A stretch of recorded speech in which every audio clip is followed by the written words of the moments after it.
నమస్తే, welcome to Prince TV.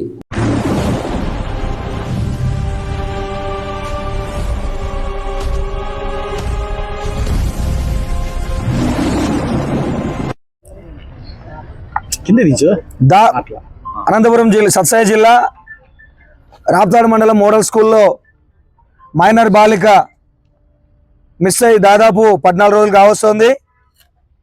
ముఖ్యంగా ఈ పోలీస్ డిపార్ట్మెంట్కి హెడ్గా వ్యవహరిస్తున్న హోంమంత్రి ఒక మహిళ, అలాగే విద్యాశాఖకు హెడ్గా వ్యవహరిస్తున్న విద్యాశాఖ మంత్రి లోకేష్ గారికి, అలాగే ఆ నియోజకవర్గానికి ఎమ్మెల్యేగా వ్యవహరిస్తున్న గౌరవ ఎమ్మెల్యే శాసనసభ్యులు శ్రీమతి సునీతమ్మ గారికి, అలాగే అదే ఏరియాలో మినిస్టర్గా ఉన్న ఆ ఏరియాకి మినిస్టర్గా ఉన్న సాంఘిక సంక్షేమ శాఖ మంత్రి మహిళ, బీసీ సంక్షేమ శాఖ మంత్రి మహిళ, అలాగే ఈ రాష్ట్రానికి ఏకంగా డిప్యూటీ సీఎంగా వ్యవహరిస్తున్న పవన్ కళ్యాణ్ గారు గతంలో పార్టీలోకి అధికారంలోకి రాకముందు 30,000 మంది మహిళలు మిస్ అయ్యారని చెప్పేసి మేము వెతికి తీస్తామని చెప్పారు.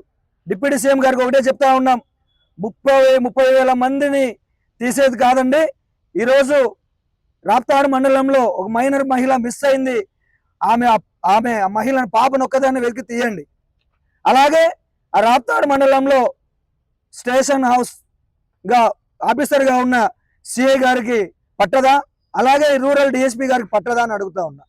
రూరల్ డిఎస్పీ గారు సోకప్ అలాగే ఇన్సర్ట్ చేసుకొని అందరి మీద నోరు పారేసుకోవడం కాదండి. మీరు నిజంగా ఈ సిఐ గారికి సిద్ధ ఉంటే మహిళ పాప మైనర్ బాలిక ఎక్కడుందో 24 గంటల్లో వెతికి తీయకపోతే మేమందరం కూడా మీ స్టేషన్ ముట్టడించడానికి మీ వెనకాడం. అలాగే సిఐ గారు మీరు కూడా మీ పద్ధతి మార్చుకోవాలా. స్టేషన్కి వచ్చిన మహిళలతో అలాగే ఇక్కడికి వచ్చిన బాధితులతో ఎలా మీరు పట్టుకోకుండా పర్లేదు, కానీ కడుపు బాధతో వచ్చిన వాళ్ళకి మీరు ధైర్యం చెప్పకపోగా మీ ఇష్టాసారం గురించి మీరు మాట్లాడుతున్నారు. అలాగే పోలీసుల మీద మీలాంటి వారి వల్లనే ఈ పోలీస్ డిపార్ట్మెంట్ మీద ఉన్న వాల్యూ అభిమానం కూడా పోతా ఉంది. పాప ఎవరైతే మిస్ అయిందో మీకు తెలుసని మాకు తెలుసు.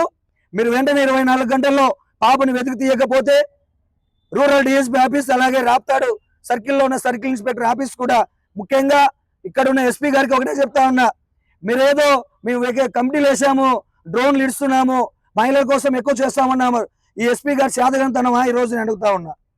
ఇదే చెప్తున్నా హోమ్ మినిస్టర్ గారు, మీరు కూడా ఒక మహిళ, మీరు ఆలోచించకపోతే చెప్పండి, చేత కాకుంటే మీ పదవులు అన్ని దాంట్లకి రాజీనామా చేయండి.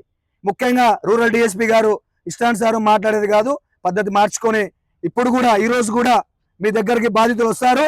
మీరు సరైన సమాధానం చెప్పకపోతే మీ డిఎస్పీ ఆఫీస్ గేట్లు కూడా వేయడానికి మీ వెనుకాడమని చెప్పేసి తెలుపుకుంటూ జై భీమ్, జై భారత్.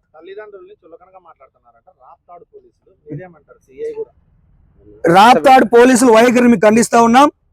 పద్ధతి మార్చుకోవాలా, పద్ధతి మార్చుకోకుంటే మీరు ఎలా వివరించుకోవాలో పద్ధతులు మేము నేర్పించాల్సి వస్తుంది. Thank you. జై భీమ్, జై భారత్.